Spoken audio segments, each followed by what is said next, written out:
1. Shock hooked that the lights of the chamber burned bright. Television cameras trained on every move, every glance. In that atmosphere where every syllable could echo across the nation, Sarah Huckabee Sanders leaned forward, her voice sharp, her words cutting like glass. With a dismissive flick of tone, she launched into an attack on Jasmine Crockett, painting her as inexperienced, unworthy, and unprepared to hold her seat at the table. The crowd of reporters scribbled furiously, lenses clicked, and for a fleeting moment, it seemed the governor of Arkansas had seized control of the room. But then, something shifted. Crockett didn't flinch. She didn't fire back in anger.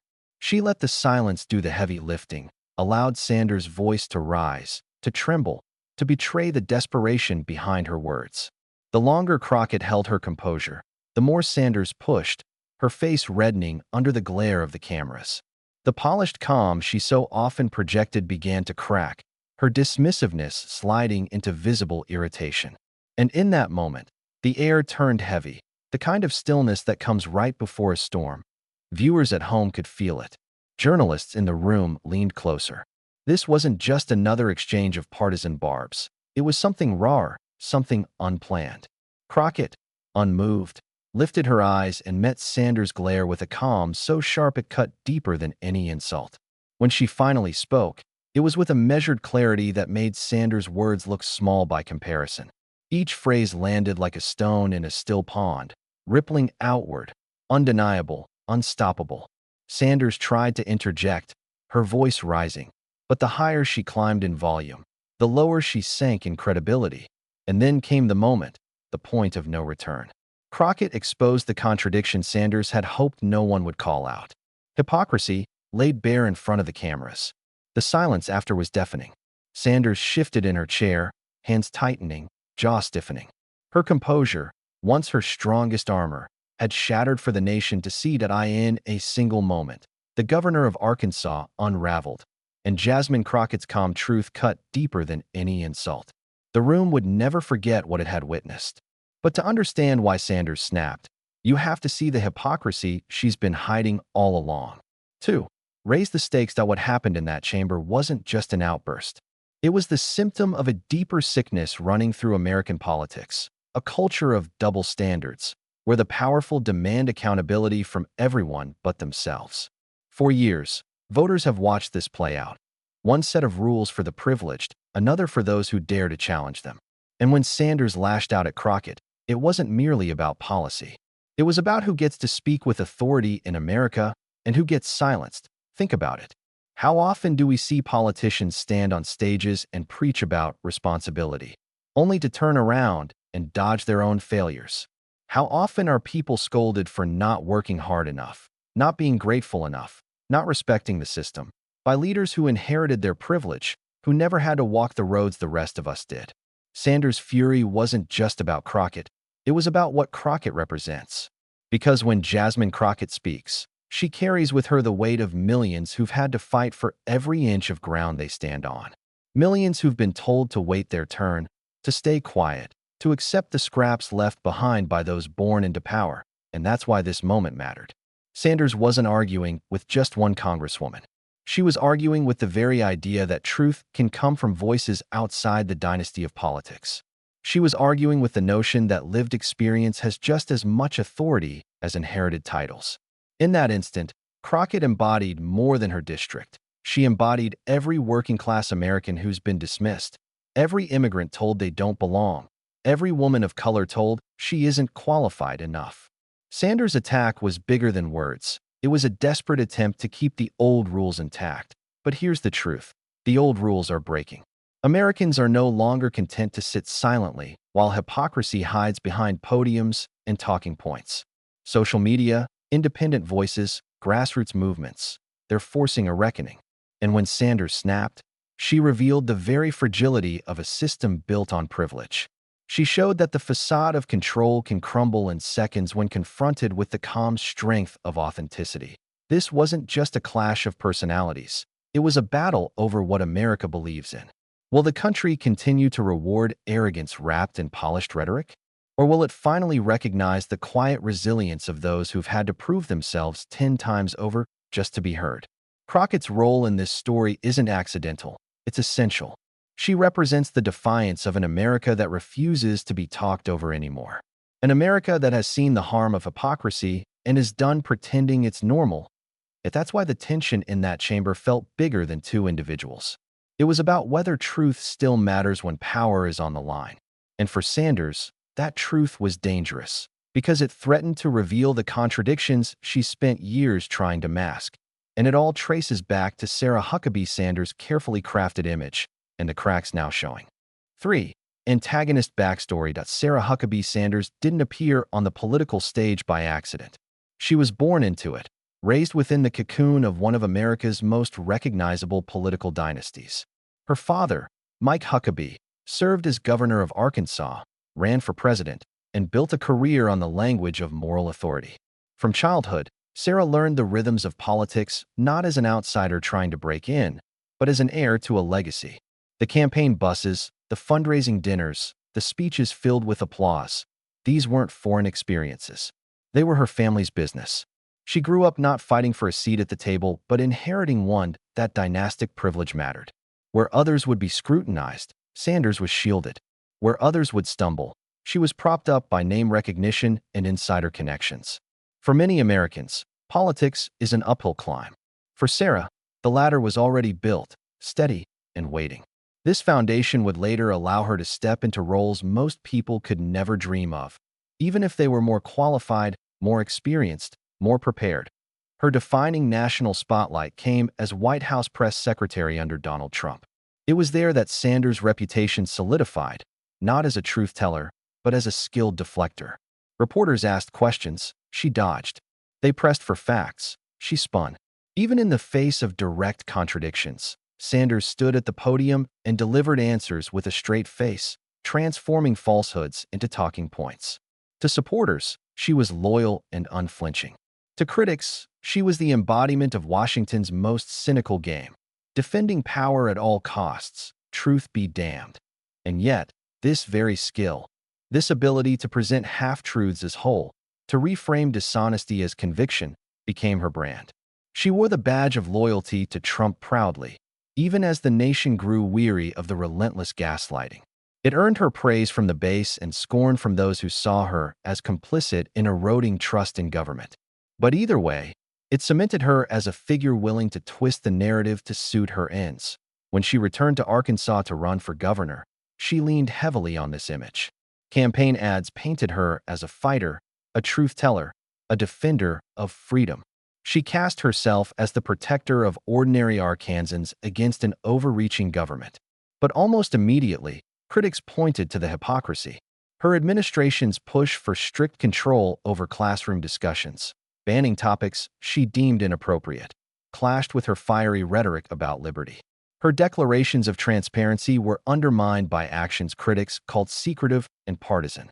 Her promises to stand for working families rang hollow as policies tilted toward big donors and cultural battles instead of economic relief. The contradictions piled up. The governor who preached about freedom sought to limit what teachers could say. The leader who warned against government overreach extended its hand into personal rights. The politician who claimed to despise Washington elites had built her entire identity on benefiting from them. It was a paradox baked into her brand, polished on the outside, riddled with hypocrisy beneath the surface. And yet, for a time, she managed to maintain the facade. Her inherited privilege had always allowed her to escape the kind of accountability others faced. She wielded her political dynasty as both shield and sword, deflecting criticism by wrapping herself in the language of tradition, morality, and patriotism. To many, she seemed untouchable, but arrogance has a way of leaving cracks in the armor. And when she stepped into that chamber against Jasmine Crockett, those cracks widened. For the first time in years, Sanders wasn't facing journalists she could steamroll or critics she could ignore. She was facing a woman who had walked through struggles Sanders never knew. Someone who wouldn't be silenced by dismissive rhetoric. Someone who understood the weight of hypocrisy when she saw it. Every villain's mask eventually slips, and Crockett was the one to rip it off. 4. Protagonist backstory. Jasmine Crockett's story doesn't begin in the marble halls of power or inside a polished political dynasty. It begins in the everyday struggle of a working-class family that understood the value of resilience, honesty, and grit. From an early age, Crockett was taught that justice isn't abstract. It's the difference between survival and despair. She grew up watching communities too often overlooked, people told they didn't matter, neighbors silenced when they spoke the truth about inequality. Those experiences didn't harden her, they sharpened her resolve. She learned that silence in the face of injustice isn't neutrality, it's surrender. And Jasmine Crockett has never been the kind to surrender. Long before she entered Congress, Crockett was a fighter in the courtroom. As a civil rights attorney, she represented people who didn't have powerful last names, million-dollar donors, or political machines behind them. They had only their stories, their pain, and their right to be heard. Crockett stood by their side when others turned them away. She defended protesters arrested for demanding change. She fought for families crushed by systems designed to keep them voiceless. And she did it not for prestige, but because she believed the law could be bent back toward justice if someone had the courage to push. It wasn't glamorous work. Courtrooms can be cold and unforgiving, and the people she defended often had little chance against the weight of entrenched power. But Crockett carried herself with a fire that could not be extinguished. She looked across those courtrooms at prosecutors, judges, police officers, and reminded them, with her voice, her evidence, her presence, that the people they dismissed were human beings. Every victory mattered, but so did every fight, win or lose, because she understood the stakes. For her clients, the fight wasn't theoretical. It was their lives. This shaped her in ways her opponents never understood. While others entered politics to climb ladders or build legacies, Crockett entered because she had already been on the front lines. She had already seen what happens when systems fail ordinary people. That kind of grounding makes intimidation impossible. What can a politician's sneer mean to someone who has faced down injustice in courtrooms where everything was stacked against her? What can a dismissive insult matter to someone who has defended people who had nothing left but their dignity? Crockett's rise to Congress was not inevitable, it was earned. In Texas, she ran for office as an underdog, facing entrenched interests that doubted she could win. But she carried with her the voices of the communities she had fought for, and they carried her to victory. She didn't step into Washington with the polish of a dynasty. She came with the grit of lived experience. She came not to blend in, but to disrupt, to speak where silence was expected, to challenge where obedience was demanded. That is why her presence rattles figures like Sarah Huckabee Sanders. Sanders was raised in rooms where power was inherited, where challenge was rare. Crockett was forged in struggle, where every word had to be earned, every inch fought for. Sanders brought privilege to the fight. Crockett brought truth. Sanders leaned on her family name. Crockett leaned on the lessons of resilience taught by people who could never afford such luxury. Everything Jasmine Crockett has lived through made her uniquely prepared for the moment Sanders lost control. Because when Sanders dismissed her, it wasn't the first time Crockett had been underestimated. When Sanders tried to shout her down, it wasn't the first time someone with more power thought they could silence her. And just like in every courtroom, every campaign, every fight she'd ever faced, Crockett didn't back down. She stood taller. The clash between Sanders and Crockett wasn't just political. It was generational, cultural, moral. It was entitlement crashing into lived experience. It was a dynasty built on privilege colliding with a leader built on resilience. And in that collision, something remarkable happened.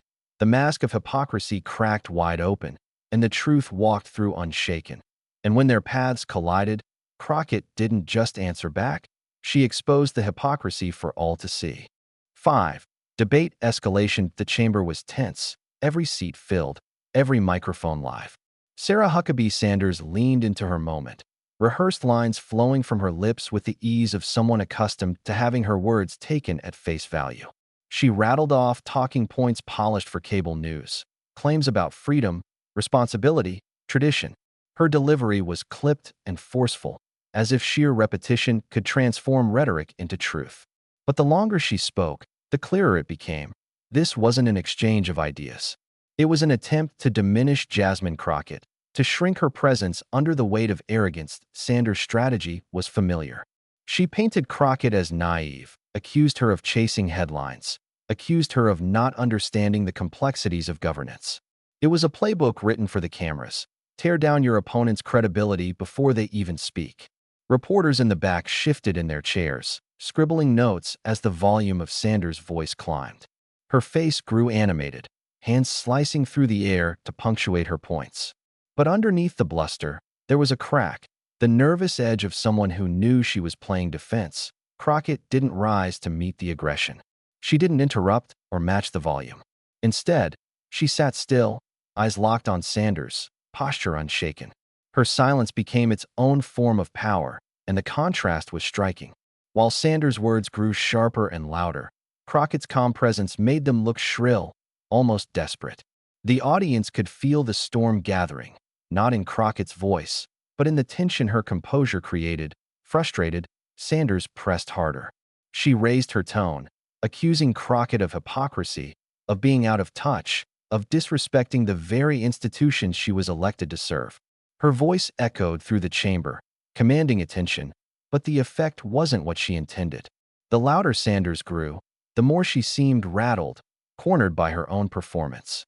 Even those who supported her began to sense it. Her confidence was slipping. Meanwhile, Crockett let the seconds tick by, refusing to be baited. She waited until Sanders had exhausted herself in a tangle of accusations and half-truths. And in that waiting, the power dynamic shifted. The crowd leaned forward, sensing something electric about to happen. You could almost hear the collective intake of breath, the recognition that the silence would not last much longer. Sanders, now visibly flustered, tried one more angle. She leaned into her record, into her family name, into the authority of her office. Her words carried the weight of entitlement. "How dare you challenge me? Do you know who I am?" It was the subtext behind her rhetoric, the message beneath every raised syllable. But those in the room knew. This time, it wasn't going to work. Crockett wasn't a reporter at a White House briefing. She wasn't an opponent easily drowned out. She was someone who had weathered storms far greater than Sanders' words. The tension reached its peak. The cameras stayed fixed, the audience held its breath, and Sanders' voice, now loudest in the room, began to sound strangely small. It was the sound of someone trying too hard to hold control that had already slipped through their fingers. And then, Crockett struck with the words that no amount of spin could erase. 6.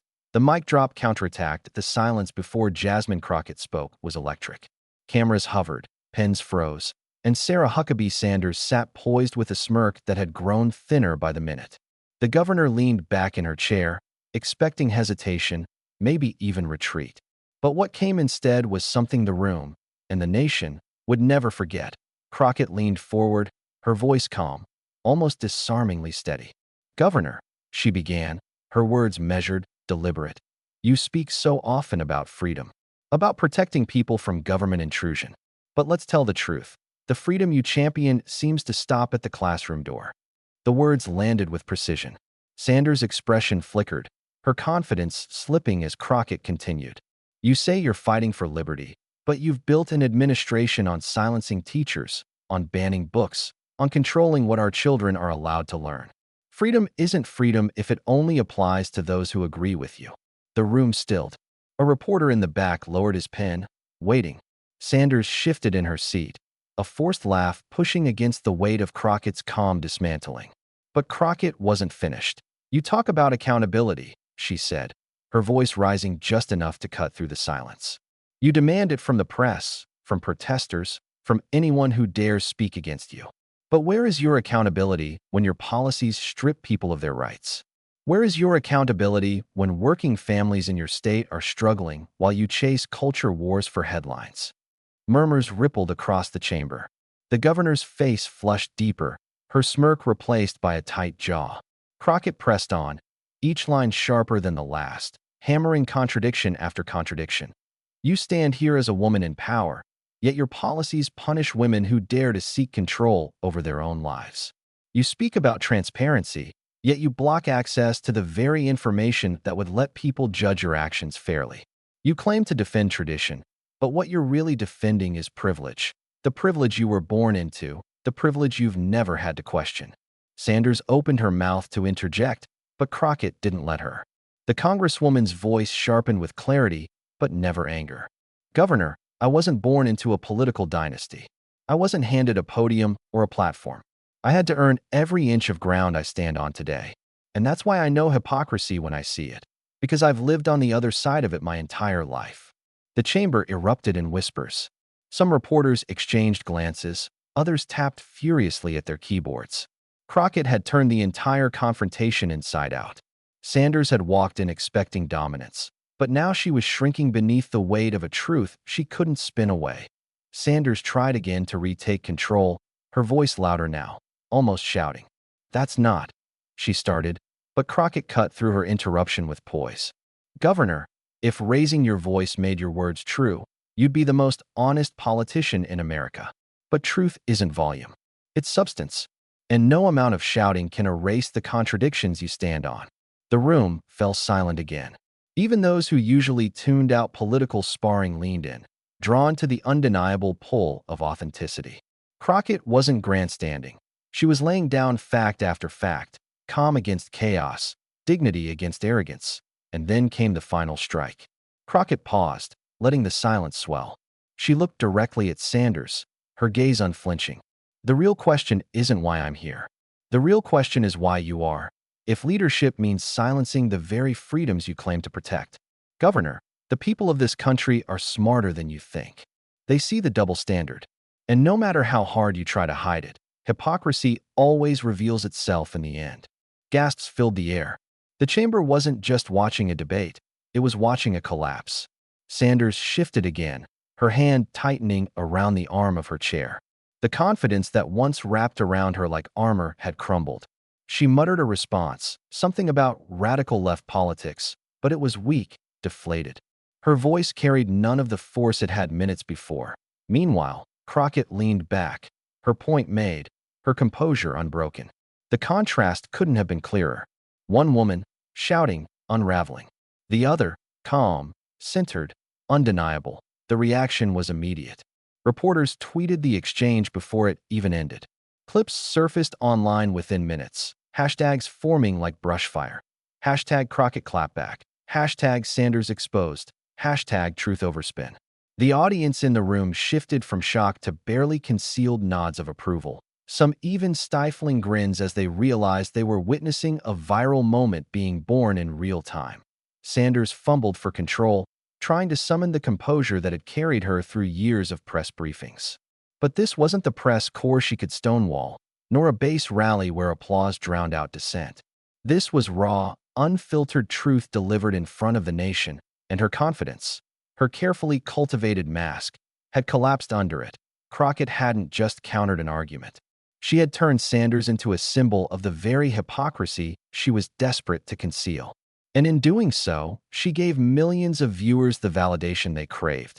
That dignity, when wielded with precision, can still shatter arrogance. And the shockwaves didn't stop in that room.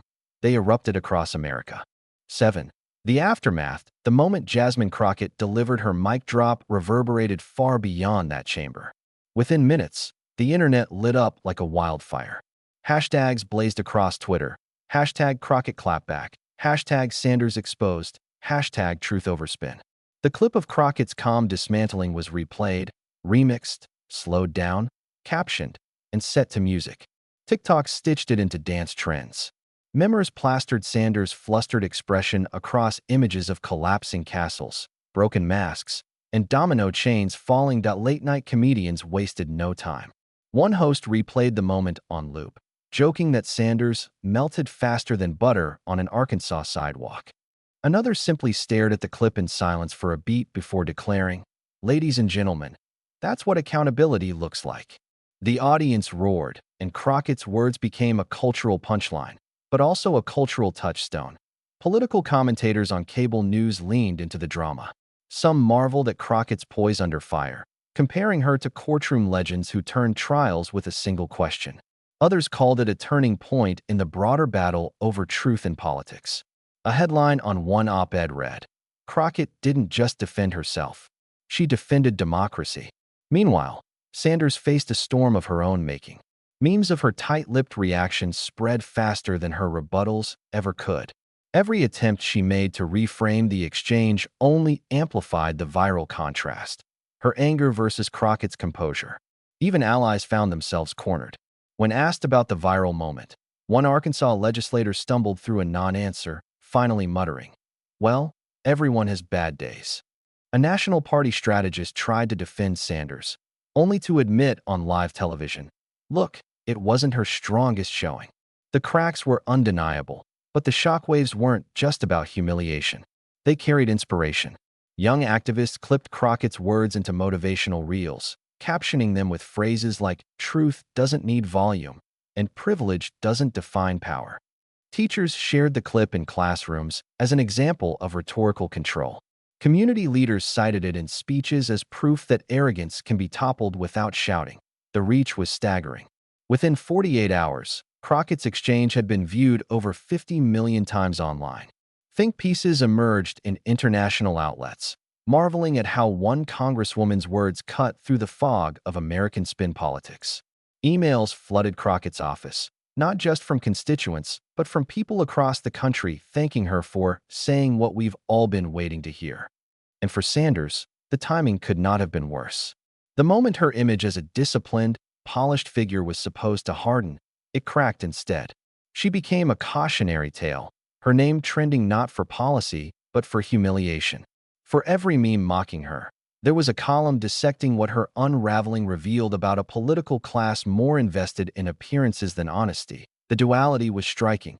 Crockett as a symbol of dignity under pressure, Sanders as a meme of meltdown under scrutiny. One rose, the other sank, not because of choreography, but because authenticity had done what spin could not. And yet, beyond the laughter, beyond the viral hashtags, something else was happening. People weren't just entertained, they were galvanized. The clash turned into a referendum on whose voices matter, whose truths get heard, and whose hypocrisy can no longer hide in plain sight. But beyond the memes and headlines, something deeper took root. 8. Resolution in the quiet that followed the chaos. Jasmine Crockett did something remarkable. She reframed the entire moment. What had begun as a tense, televised clash became a lesson etched into the consciousness of everyone watching. She reminded the nation that hypocrisy, no matter how polished, cannot withstand the force of truth. Words spoken with conviction, grounded in experience and integrity, pierce through facades and spin. And when Crockett spoke, she didn't just respond to a personal attack. She illuminated a universal truth. Accountability cannot be faked, and power cannot silence those who know its limits. The emotional resonance of her actions rippled far beyond political affiliation. Viewers felt it, whether they leaned left, right, or center. The sense that dignity carries more weight than volume. That calm authority can dismantle arrogance faster than anger ever could. Every carefully considered phrase she delivered became a quiet hammer against entitlement, proving that integrity is not loud, flashy, or performative. It is consistent, measured, and unwavering, and it outlasts any attempt at spin or deception. Audiences at home found themselves inspired not simply by the spectacle, but by the principle it represented. Crockett's victory was not one of personal triumph. It was a victory for everyone who has ever been underestimated, silenced, or dismissed. It was a validation of those who work tirelessly for justice, who fight quietly but consistently against inequity, and who understand that real power lies not in inherited privilege, but in the courage to stand firmly for what is right. People felt a sense of hope rekindled, that in a world obsessed with optics and performance, authenticity can still win. Crockett's words became more than a political argument. They became a template for moral clarity. In exposing Sanders' contradictions, she showed that hypocrisy exists everywhere, in offices, classrooms, boardrooms, and government chambers alike. Yet it also showed that hypocrisy can always be called out, that even the most carefully constructed image of authority can crumble when confronted by integrity. And perhaps most importantly, she demonstrated that one person's courage to speak truth in the moment can inspire a collective realization, awakening audiences to demand honesty, fairness, and accountability in their own spheres. The crescendo of the moment was not in the volume of applause or the number of social media shares, though both were immense. It was in the quiet acknowledgement, the reflective pause, the collective understanding that real leadership is not performative. Real leadership honors values, elevates others, and respects the power of truth. For the millions watching, Crockett's poise became a mirror, a reflection of what they could embody in their own lives, in their own struggles, in the moments where standing up mattered most. And as the memory of Sanders' outburst lingered, it became clear that the event was more than a fleeting spectacle. It was a lesson in dignity over arrogance, in principle over showmanship, and in courage over convenience. In a polarized, noisy political landscape, moments like these are rare, but they are proof that they are possible. The story doesn't just belong to Crockett. It belongs to every viewer who has ever sought to challenge injustice or call out duplicity. And that's why this moment will echo long after Sanders' outburst is forgotten. 9. Outro. Sarah Huckabee Sanders lost it, but Jasmine Crockett showed us why truth wins. What unfolded in that chamber wasn't just a clash between two politicians. It was a battle between entitlement and integrity, between polished rhetoric and lived experience, between arrogance and dignity. Crockett's calm, measured words reminded the nation that power alone doesn't make right, and that courage paired with truth can shatter even the most carefully constructed facade. This moment is bigger than headlines or viral clips. It's a symbol for anyone who has ever been silenced, underestimated, or dismissed. It's proof that authenticity cannot be manufactured and that no amount of shouting can hide contradictions from the eyes of those willing to see. Crockett's example is a reminder. Standing up, speaking clearly, and holding the powerful accountable matters. Now more than ever, if you believe hypocrisy should always be exposed, share this video. Let your voice amplify the message that truth and dignity are not negotiable. Subscribe and join the movement amplifying voices that refuse to be silenced, voices that carry the weight of experience, courage, and unwavering principles. Together, we can turn moments like these into movements. Every share, every conversation, every act of standing up matters. Jasmine Crockett showed that one person can inspire millions, and that ripple effect is only as strong as those who continue to take this lesson forward. Honor the courage of truth. Challenge the arrogance of hypocrisy. And remember, when integrity leads, the world notices, the nation responds, and the voices of the silenced are finally heard. The story doesn't end here. It's just the beginning.